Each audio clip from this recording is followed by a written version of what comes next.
guys, welcome back to Magic TV. My name's Craig. It's 9 o'clock, which means it's time for another video. And today I am here with two incredible people that are talking about a brand new initiative that's taking place right here in the UK. First of all, somebody who's no stranger to the channel, a living legend, somebody who has been there, done it, bought the t-shirt, already been interviewed on Magic TV, owner of the House of Secrets in Blackpool, one of the best magic bars in the whole of the UK, co-organiser of the Blackpool Magic Convention, and just like a million other things that would take too long to really go through right now. Russ Brown, the legend, and joining us, and somebody who is also a part of this initiative, I don't want to say too much because it's super exciting, I want them to say more, is somebody who's kind of getting really involved with this stuff. I met this person briefly, really nice guy, really cool magician, really great performer, David Brookhouse. How you doing, David? How you doing, Russ? You guys okay? Super duper. Absolutely. Good. Yeah, absolutely, Craig. Thanks for jumping on Magic TV. I really appreciate it. Thanks for having us. Thank you. So I've been a bit enigmatic about this. I've kind of said there's this new initiative and hey, and you know, Magic TV for me is all about bringing magic news to magicians all over the world and letting people know exciting stuff that's going on. And this is super exciting. This is something that's really different and something that's really taking off that you guys are kind of spearheading. And I want, first of all, before we talk about anything else, I want you guys to go through exactly what this is going on. I'm going to ask some questions, but can you kind of go through what you've set up and what's happening right now, where it's operating and what it means? Would that be okay? Yeah, certainly. So I'll kick in, Russ. So I had a idea for this project many years ago, essentially taking magic into schools to develop numeracy and literacy skills, and then further soft skills, self-esteem, self-confidence, creativity, etc., and managed to get some funding to allow it to happen for a project called Museums and Schools, which essentially is working with young people, taking them to museums and cultural venues to enhance sort of locality, sense of place and cultural identity and all of these kind of things.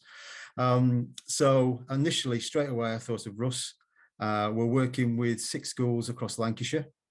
We're working with them for a whole year. We have twinned them with their local museum site. And the general idea is that we've gone in, had a little pilot, and I'll let Russ expand on that a little moment, started the whole concept of magic, what is magic, working with teachers as well. And the idea is that they will learn some tricks, start to develop those tricks. We can then allow some platforms and some linking areas for them to go to if they should desire to. So we're actually putting some magic books into their school libraries. So there's a series of books that are going in there for them to explore after that. And the idea is that with their connectivity into their local museums or heritage sites, is they're going to use the stories or the collections to create their own illusion or trick, or something inspired by their locality. And it's really getting to that sense of identity that they can get, but in a very different way, using the art of magic to be able to support that literacy and numeracy development. And it's been so well received by teachers and the children that we're starting to work with. And the idea as well, we'll do some teacher training with the teachers as well, teach them some few tricks, get them to be able to sort of integrate that into their numeracy and literacy classes, and essentially working for those children that actually possibly mainstream education isn't the thing for them, sitting behind a desk, but actually doing a card trick or doing some of the creativity side of things is where we're trying to go with it. And Russ has been a linchpin of that. I've known Russ for many years, and he was the first person I thought of when I wanted to put this project together. Unfortunately, I was a late comer to Facebook, lost contact with Russ for quite a while, came onto Facebook, reconnecting, you're the person to make this happen. We started, Russ. Yeah, it's brilliant. It's so much fun. And it's like David just said, we're going into schools, and it really hits with people like me that at school, I wasn't really into sitting there and learning, but you give me a magic book and I were really into it. And we've gone into the schools already, done a little bit of magic, made everybody take an oath. Like a proper oath. They've all signed a piece of paper that they'll practice. They've got to understand the magician's code before they can learn anything. And there's things with teaching are very basics, you know, like piano trick. But we're not just doing the piano trick, we do it and then go, okay. And you hear them all going, wow, wow, when it happens. Then it's like, okay, how does that work? We're not telling you, work it out. And then, you know, saying to them, now you've got to do it again for us, but you're not allowed to do it how I did it. You've got to come up with a story, and then getting them into groups and they all come up with stories, and it's very exciting actually, isn't it? I'm quite into it. Absolutely. That sounds cool. I have lots of questions here. So first of all, you're working with 6 schools. So is it just the 2 of you that are doing this, or do you have a team of sort of performers or magicians that are working with you? So it's just the 2 of us currently, and a member of my team who is a drama expert. So he's working on the oracy side of things and the stories around the tricks. So essentially it's just the 3 of us working around. Roughly around about sort of 250 pupils are part of this project. And it's brilliant. The guy that we've got working with is John. He's so good. One of the schools we went into, when we said, come up with something, it was the first one really, wasn't it? It was one of the first ones. Yeah. And they were a little bit like, oh, and John just literally got up and he went, okay. He went, a cards jump from there to there in this trick. What else jumps? And then a kid went, rabbits, okay. So let's have it that there's this. And by the end, they had a full plot. You know, they workshopped it and had a full plot and had a full story behind the trick. And it's very, very rewarding. It's going to be really good. So how often are you going into the schools? How often are these sessions taking place? So throughout the year and the year-long projects, we're going in roughly around about 6 times, and maybe some others that we go, but essentially it's about 6, with the idea that we will have a performance as well. So they will be collating all their tricks that they get the inspiration from these cultural venues, and then we'll be performing it to a large stage. So it's about stagecraft as well. And essentially some of the children that not necessarily want to be part of the presentation, maybe developing and making the tricks that we're working with, and then sort of the stagecraft as well, the lighting and the rigging and the sound as well. So we're offering those opportunities for children that may not necessarily want to be the performer, and then using the inherent skills of literacy and numeracy that work with the technical side of things as well.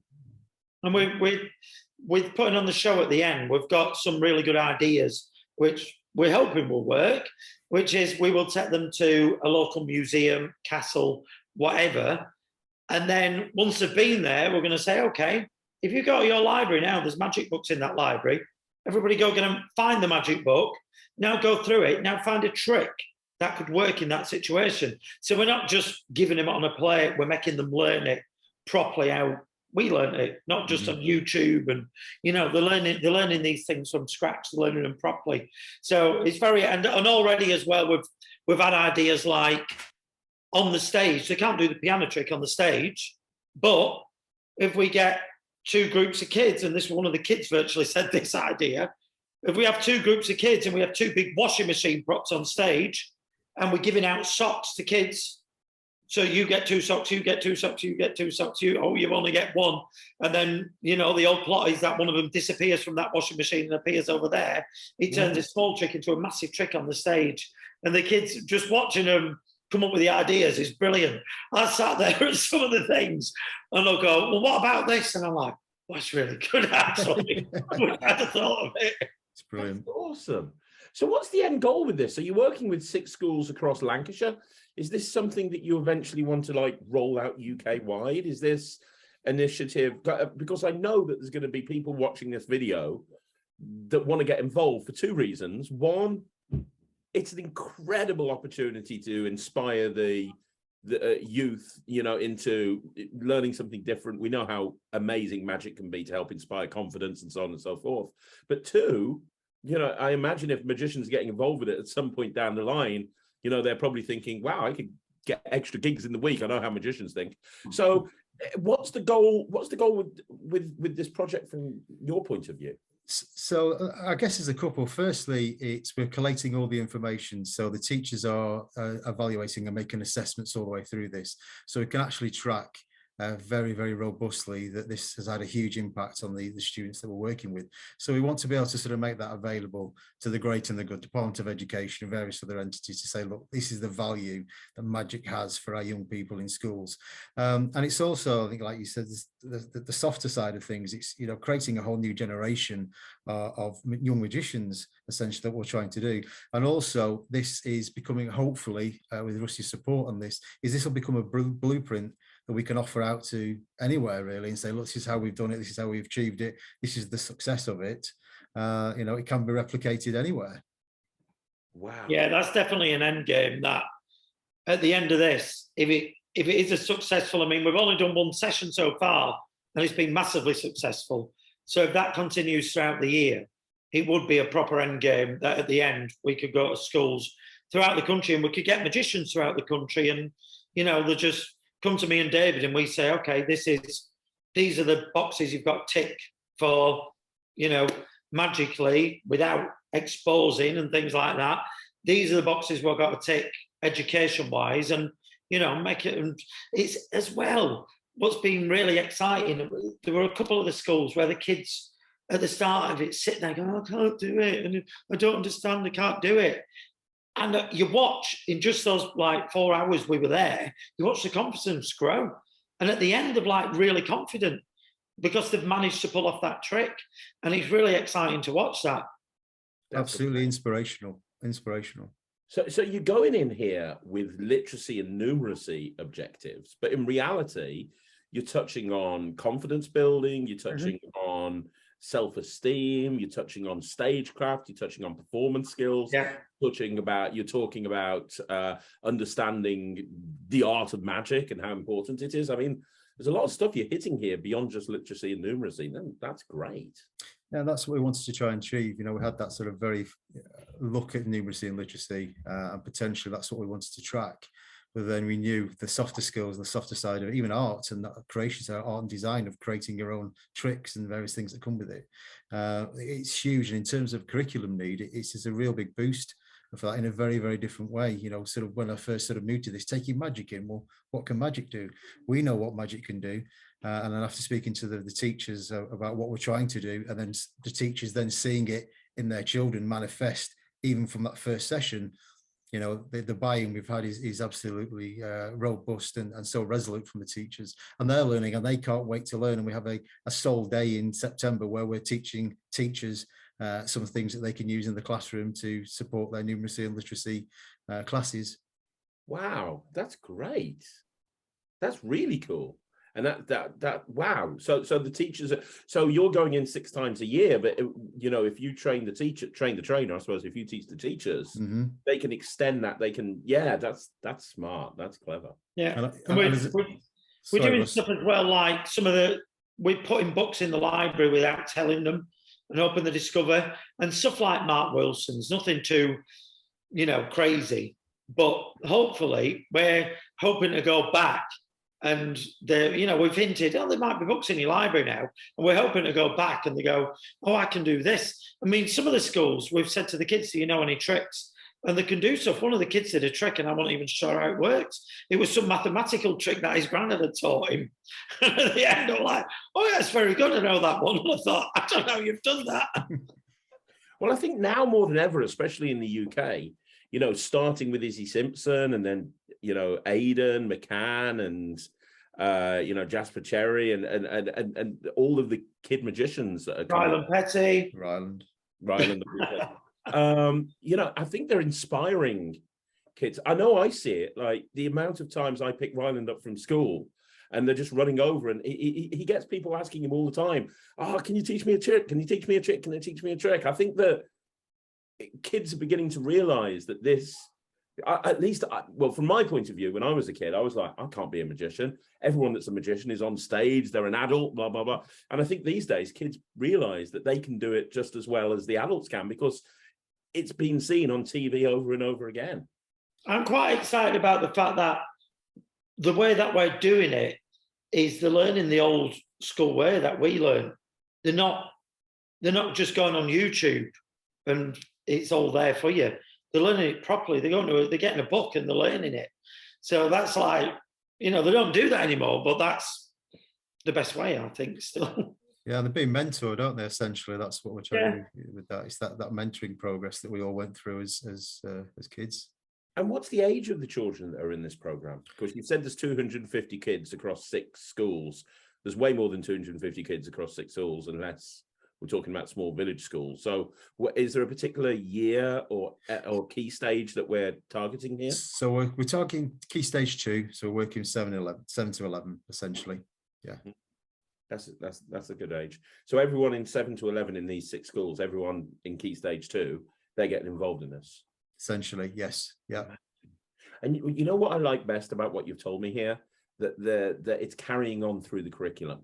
Because, you know, magicians for years and kids entertainers for years have gone in and done road safety shows and stuff like this, where it's just been, oh, I'm going to put a theme on my show so that I can sell it to a school. And it's been going in and doing just like a one-off thing that the school don't pay any attention to, and it's never mentioned again. And it was just a nice thing. But what you guys have here, and what makes this difference, at least from listening to it from my point of view, is it's longevity. It's something that it's not just a one shot, wham, bam, thank you, ma'am. It's a case of, okay, this is, you know, we're starting here. The end goal is here. And over the course of the year, we're going to take you on this journey that's going to get you to this point with clear objectives and you know, built into the curriculum. I think that's amazing. I mean, essentially what we're trying to do, you know, within primary, you know, most teachers will have a specialism, whether it's history or science or the arts or the music.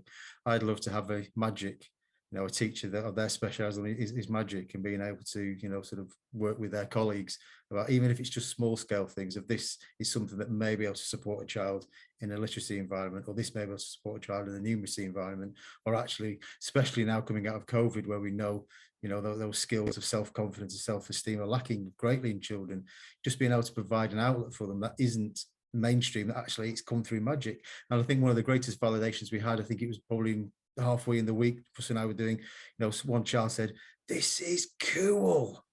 You know, and it was just that, you know, seeing magic is something that's really cool. And I think that. And how many times do you hear that? How many times does a kid at that age go, "Oh yeah, school, learning at school, yeah, this is cool"? It never happens. The best thing for the week for me was when I did him a bit of a show at the start. So I did like a balloon and nitty bang bang, and I did cards across, only to tie in with the fact that they were doing the piano trick. So then I did cards across, and then we found taking them back to doing that bit in the hall, then going back to the classroom for the learning bit, focus them better. So we'd go back to the classroom, and then I'd show them the piano trick, and I'd say, "You remember that trick that I did in there where 3 cards jumped? Well, you're going to do another version where only 1 jumps." And it's that thing, because the piano trick is very self-working, you know, it is, you pretty much your first starter trick.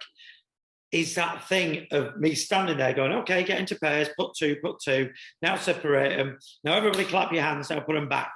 And you just heard this wave around the class going, "Whoa, whoa," when they realised it had worked. It was just, that was like really exciting, really exciting. That's awesome. That's really good. Was it difficult to, or is it difficult to, what am I trying to say?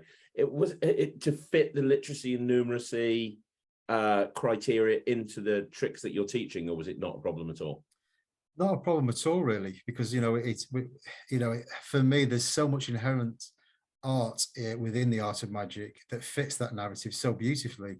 So whether it is, you know, the aura scene presenting a trick, you know, so that's speaking and listening skills, whether it is they're creating their story around the trick. So you can't copy the way that Russ presents or the way I present it, you create your own. So it's that storytelling. It's working on numeracy literature there. The numeracy in the actual mathematical tricks is great. And the piano trick, we had them, as Russ said, working out how that works. So very easily, there's so many things that we can put in place that are those easy basic tricks that are so beautifully layered with literacy and numeracy, you know, and for them to sort of work it out. And, you know, it's that, and I hate the terminology because people use it quite with abandon, this idea of teaching by stealth. You know, they're learning, you know, that the art of learning without learning, essentially. And that's what they're doing. So it's quite easy to fit those kind of things into place because they don't see it as something that is by rote or boring. There's actually the cool magician guy came in and he showed us this with the balloon and it was great. And oh yeah, we did this trick and our cards moved across. Well, you've got to present it now. Oh, I've got the buy-in. I'll now present it. So it was quite easy to fit those things in. You know, it took some time at the beginning for me to sort of work out and conversations with Russ about how we were going to do that. But it sits in there, and we're also getting ideas from teachers about where they're fitting. And ultimately, that's our end user here. For a better terminology, and we're sort of getting that evaluation from the teachers about, well, actually I can see that fitting beautifully here, or I can see that sitting beautifully there. So it's so organic, the process at the moment. It's phenomenal. Yeah, it's good. I think we work as a team as well on that, don't we? Yeah. You know, all the education side of what's got to happen. So I'm sort of going, what about this trick and this trick? And then you're saying, well, yeah, that ticks it and that works, that doesn't work. And we work quite well as a team there to work out what's going on. It must have been very difficult to get in there in the first place. I mean, it's not like you can just ring up a school and go, "Hi, just a bit of a cold call here. Wondered if you could get us in for a year.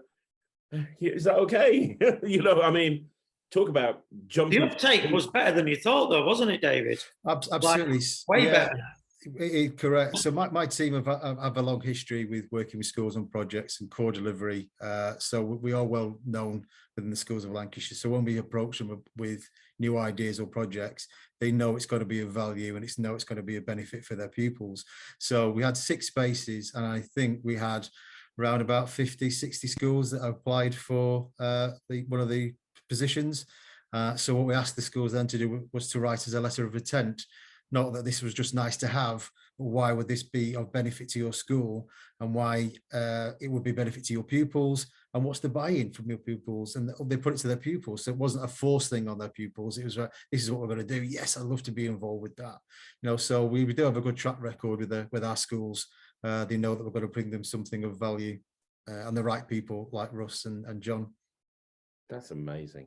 That is absolutely incredible. And it's so, what I love so much about this is it's furthering the art of magic. You know, how many times have we had that conversation? Magicians have had that conversation. Why don't people take magic more seriously? You know, why do people not look at magic as an art form? Well, this is the, you know, you can either moan, or you can actually be the person that causes the change. And what you and Russ are doing here is, it seems like you're going out there and you're making people realize that magic is an art form that has just as viable a purpose in an educational environment as anything else. And that's going to do so much good for magic as a whole in this country. Brilliant. Yeah, I hope it does. I hope it does. But I think as a project, I think it's proper exciting. It's like, you know, I do a lot of stuff. And when David first said about this, we're like, oh yeah, that's a really exciting idea, actually. Because we've all done magic workshops and stuff.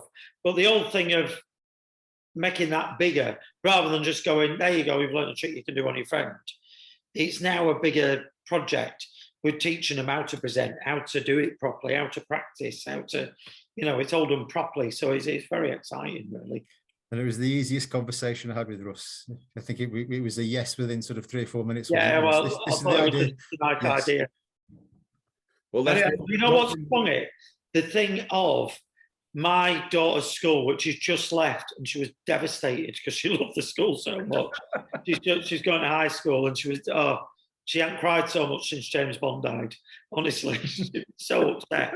But that were only yesterday. But her school, a few years ago, they did this thing at the Grand Theatre where every school had 10 minutes on the stage to do something. And her school, she came home one year and she said, oh, we're not doing Schools Alive because Mrs. Holds was having a baby, so we can't, because she's not there. So I went to the school and I went, I'll do it. I said, I'll put you something together and do it. And I found it so rewarding. I didn't get anything out of it. It cost me money to do it, but I found it so rewarding going in and putting this little 10-minute show together with these kids, and then getting them on the ground and seeing that reaction and seeing their face of being on the excitement of being on a stage. That's one of the things that when David said this, like, yeah, because it's a similar thing to what I did and I really enjoyed it. Wow, that's incredible. My invisible hat is off to you guys, because that is just So good, and it's in good hands as well. You know, I'm glad it's you guys that are doing this, because I know how much you care. So let's just be positive for a minute and assume that it goes incredibly well and it ends up rolling out. If other magicians want to get involved in this, is it a good idea for them to drop you an email? I know it's very, very early doors, but I also know what magicians are like. Could be good is David's going to be at the Blackpool Convention, but I've spoke to the committee and we've said we can have not a dealer stand as such, but a pull-up banner and a little stand so that he can chat to people about this, because people will have questions about it, and by February we're going to know if it's working. So by then we are going to be in a position that people might want to get involved in this. They might say, I want to get that running in my area and get that whole thing working. So they'll be able to chat to David properly at the convention about it. Oh, yeah, that's perfect. That's amazing. David, Russ, congratulations on this. This is great. This is awesome. Thank you for coming on and telling me about this. This is super exciting. It's even more exciting than I thought it was. I knew a little bit of it, but not too much. But having now heard exactly what it's about, this is super, super, super exciting. Thank you very much. Thanks for having us. Thank you. Now, before I let you guys go, I need to speak about something else, because obviously you're sitting, Russ, currently. Do we need to speak about the fact that you nearly killed me earlier this year? Did I? You nearly broke my ribs. Did I? You won't remember, but when Ryland completed his bit on BGT, and everything went really, really good in the semi-final, you run over and pick me up and squeeze me that hard. You nearly broke my ribs. I was very excited. I was very excited. It was very stressful, wasn't it? I've never been so stressed in my life, to be honest, Russ. Everyone was like, oh, is Ryland enjoying the experience? Yes, he's loving it. Me, I'm a bag of nerves. I don't know how you and Russ put up with it every year, because man, it was so well, I'm very sorry I almost broke your ribs, mate. It was a release. It was a release of, thank God that worked. But you are sitting in what looks like an amazing venue, because it is an amazing venue. Now, when I interviewed you on Magic TV a year ago, I asked you a question. I said, what's your goal, Russ, in the future? You've done everything in this industry. You've been there. You've done that. You've bought the T-shirt. You've got nothing left to achieve. What would you like to do? And you turned around to me and you said, you know what I'd like to do, Craig? I'd like to set up my own magic bar. Well, yeah. And it's something I've always wanted to do, but never had the nerve. Well, guess what? You're just sitting in that magic bar right now. House of Secrets in Blackpool opened up February 2022. Paul Zenon did a launch party, and it's the place to be. It is my favorite bar, genuinely, for people watching this, and I'm not joking. And you know I've done this more than once, and you've not been there a lot of the time, but me and Sarah literally will take the kids and drive up and book a hotel for one night just so we can come and hang out in that bar in the evening. It's true. Yeah, like we'll do a 5-hour trip just to come and hang out. It's my favorite place. I absolutely love it. So very quickly, let's talk about the House of Secrets. Like, so last time we spoke, it was a pipe dream. Now it's a reality. Yeah, last time we spoke, it was an idea that I've had for years, and I found this venue, and I found this. I mean, the venue was nothing like this at first. It was a mess, a complete mess. And I spoke to some of the people, one of the managers of the Winter Gardens, told him the idea, and he went, "Do you know what?" He said, maybe it could work in there. So if you want to try it, that's the venue. And that's it. We struck a deal on the rent, and then off we go. And it's one of the things is the location is brilliant. It is right there next to the Winter Gardens in the heart of Blackpool, just a few minutes away from the train station, right where everything's taking place. It's like the perfect location. Yeah, it's a great location. And it's, you know, it's going to take a year to establish itself. I always thought it's going to take a year before it starts to get anywhere, but it's doing okay. It's doing okay. We're getting regular punters in. Private parties has been a bigger thing than I thought it would be. We've already had lots of show nights with me doing shows. Roman has been in doing shows. Captain Calamity's been in doing shows. We got George Firehorse on next week. So, you know, yourself, you've done shows, Jasper Cherry, you and Ryland are going to do a bit in August. So and you've worked the venue. The thing that freaked me out at first was the reactions. The reactions, even to a simple trick, were through the roof. Oh, and I didn't understand why. And then I'd go to a corporate afterwards and think, well, that normally goes better. And I've realised, because it's a magic venue, they're in there ready to watch. You don't have to win them over like you do at a corporate. They're in here ready to see. And the stage is great. Yeah, I can pick up the computer and shift about a bit if you want, so you can see the stage. So we've got the two screens there, all linked up to cameras in the ceiling, so you can do close-up magic on there and get like a perfect view. We have got poster wall behind us, which for any magicians, it's very entertaining to see if they can guess. There is one original poster on there. The rest of them are all hooky ones that Ken Webster printed off on his printer. But there's one original poster simply because an hour before we opened, we put them up with command strips and most of them fell off the wall. So I run home and took an original poster off the wall and put it up there. So none of this existed. So we've got a stock room, the toilets, which I'm very proud of, simply because I tiled them myself. Nice. And wallpapered. As soon as I discovered how much things cost, I was like, "No, I'll do that myself." We've got the Wall of Fame there. So if a famous magician comes in, then they sign it. So we've got a hell of a lot of signatures already, simply because of the convention. So you got the bar and the bit that everybody seems very excited about when they see it.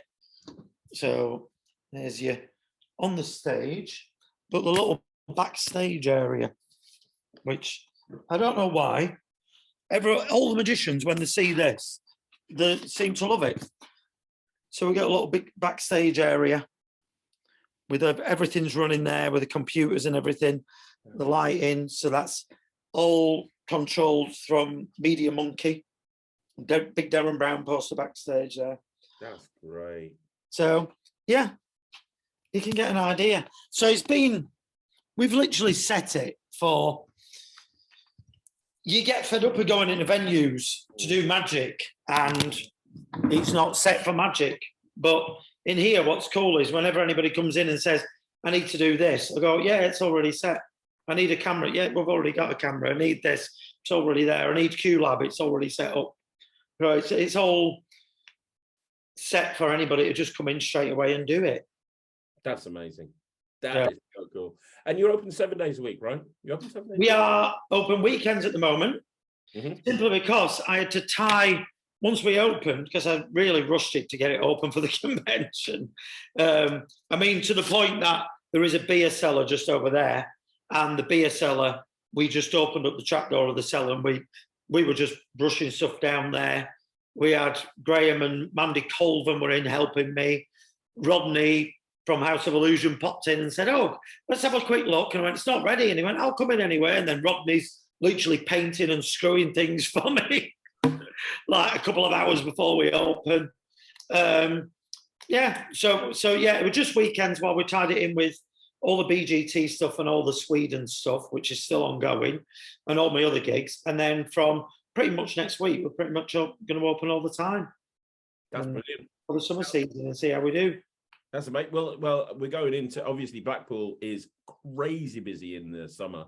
Yeah. And it would make sense to be open in every single day in the summer. Yeah, I mean, yeah, get it open in the summer and see how it is. And obviously, if people are coming over to the Blackpool Magic Convention, why would you not go into the venue that's literally 2 seconds away from the actual convention?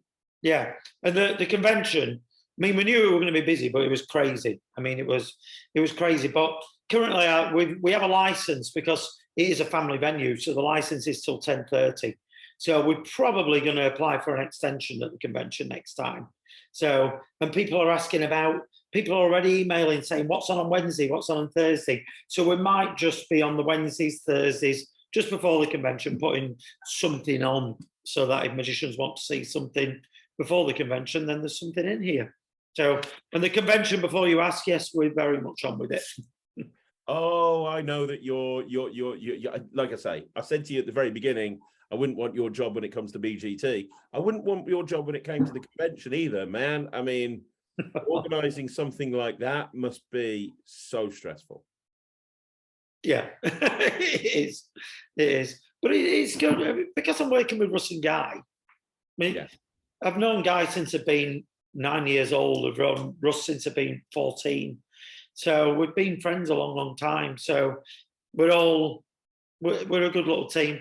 And we work well together in the fact that, you know, one of us will go, oh, this act's good. And the other two will go, oh, we hate it. But then if one person thinks it's good and really wants it in the show, we'll go, well, do you know what? Let's go for it. Let's just having had a chance to hang out backstage with you last year at the all three of you at the Blackpool Magic Convention, you three work really well together. Like, yeah, it was amusing the amount of times that you come up to me or Russ and went, it's always like this. I'm like, yeah, it's mental. I just don't know how you do it, mate. I've seen you and Russ Stevens pull miracles out the bag, literal miracles over and over again. And that's why I don't know how many people could do that. Like, just to put on a show, the scale of the show that you put on in those gala shows at Blackpool. Yeah, it's insane. Without being funny to the Blackpool Magic Club, they're lucky to have you guys that have got that experience running a show of that scale to be able to put that on. Because if you weren't there, if like, I don't know, if a bomb blew the three of you up tomorrow, I don't know if we'd be seeing gala shows at Blackpool anywhere near the level of what we're... I don't know. I think when we took over, that was one of our big things, to change the gala shows to really lift the level. And, you know, I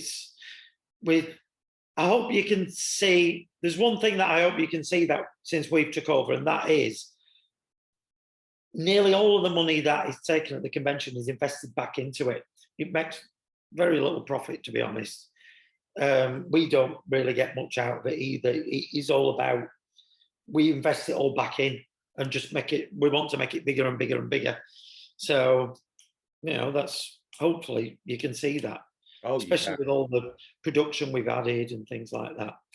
And it must have been very difficult at the last Blackpool, like obviously just coming through COVID and... Well, the last Blackpool, until literally 3 weeks before, we didn't know if we had restrictions. We didn't know if we were actually allowed to do it even. It was really, you know, a bad situation. I mean, you look at the session convention that was on only about 3 weeks before you, and they made the decision to cancel. Yeah, yeah. Well, if you look at the bill of the convention, it was mostly friends of me, Russ or Guy. It was mostly friends that we phoned up and said, this is a situation, you know, we don't know if it's going to go ahead. We don't know what's going to happen. And, you know, do you want to work with us on this? Because if it goes ahead, then it's going to be good, but we just don't know what's going to happen. And, you know, and it were a lot of good friends who wanted to work with us and say, yeah, go on, we'll help you out, we'll give it a punt and see what happens. Well, it was one of my favourite conventions. One of my favourite Blackpool. It was amazing. It was really, really good. And it was such a nice vibe, everyone being back together, you know, just after a couple of years of, you know, being locked in our houses, actually being able to show people magic again and sit down and yeah, it was a great atmosphere, wasn't it, this time? It really was. Really, really good. One last question on the subject of Blackpool Magic Convention. Do you ever get like does it ever stress you out knowing that every year you've got to top the previous year? Or is it just like you go, yes, the best I can do? Yes, it did.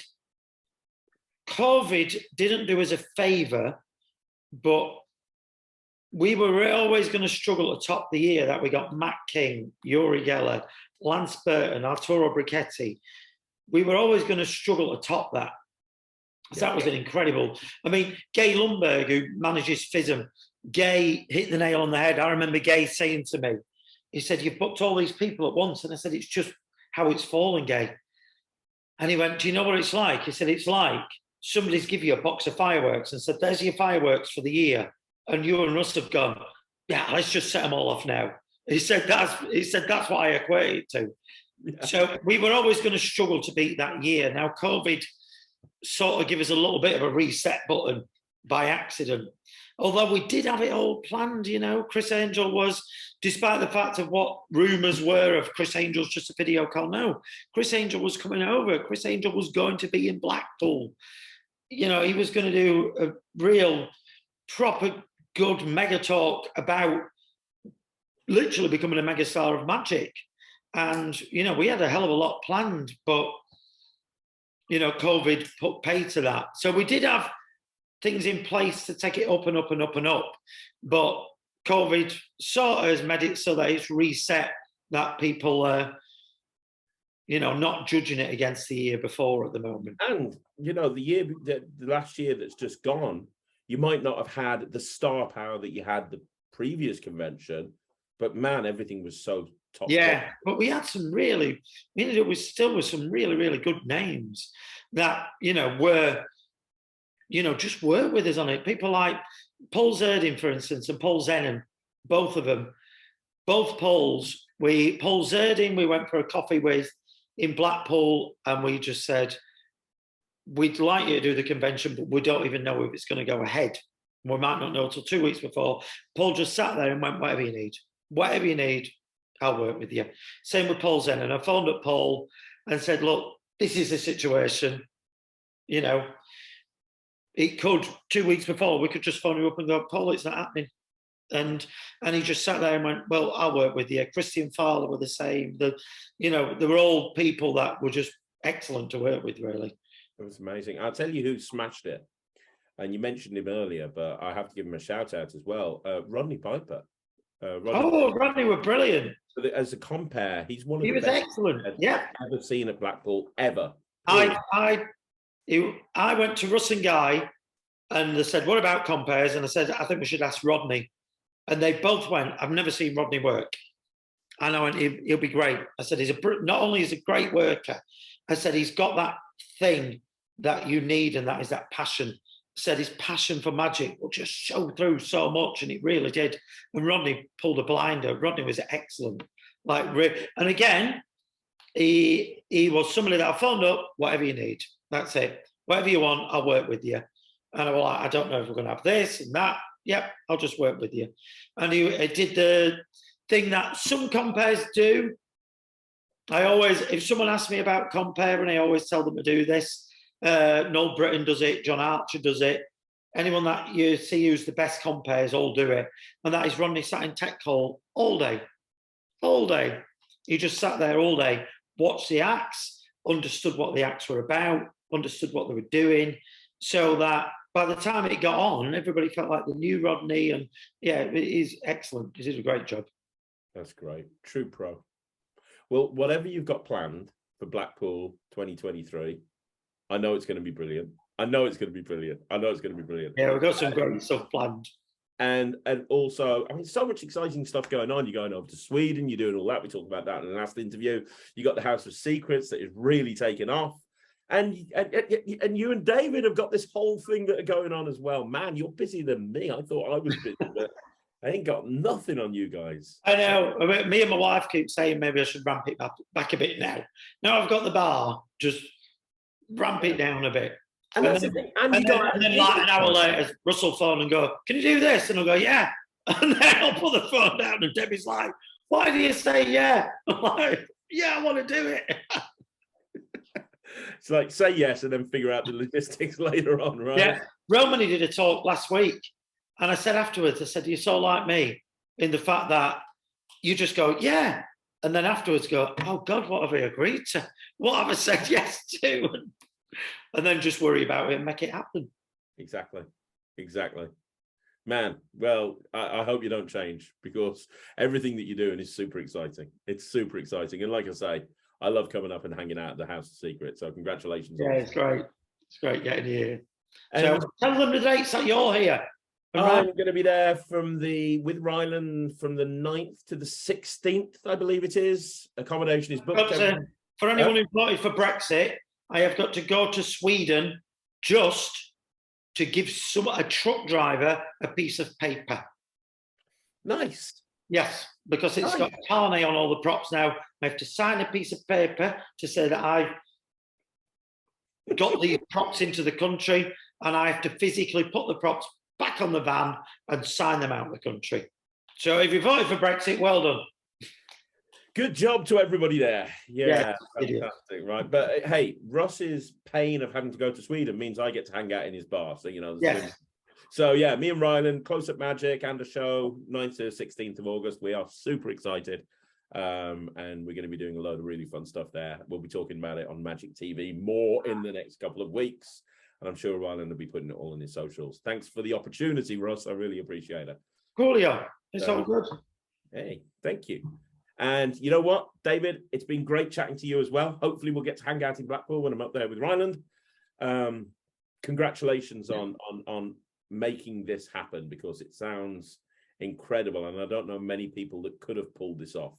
And you've definitely found the right person to help you with this, because this is, you know, Russ is amazing. You're amazing. This whole initiative is very exciting. So congratulations.